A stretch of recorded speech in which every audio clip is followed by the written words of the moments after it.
Hi friends, this is 5 Minutes Tech YouTube channel. Here is Samsung Galaxy M51 smartphone. In this video, we will learn how you can enable sound for screen recording in your phone Samsung Galaxy M51. Go to the notification area and click on screen recorder. Here you can select the sound option, media sounds or media sounds and mic. If you select media sounds and mic, both internal and external sounds will be recording. Click on start recording. Within 3 seconds, recording will be started. Alternatively, go to the settings and click on advanced features,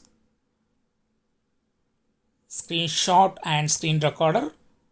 Click on screenshots and screen recorder and click on screen recorder settings. Here itself you can set the sound.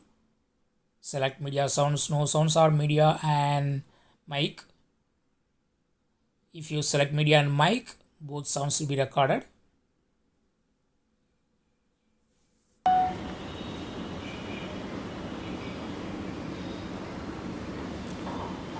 Hello,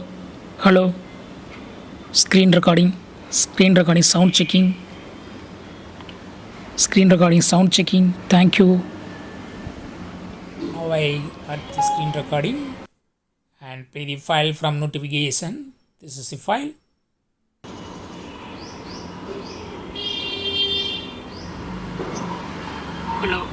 Hello, screen recording sound checking. In this way, you can easily enable sound for screen recording for our phone M51.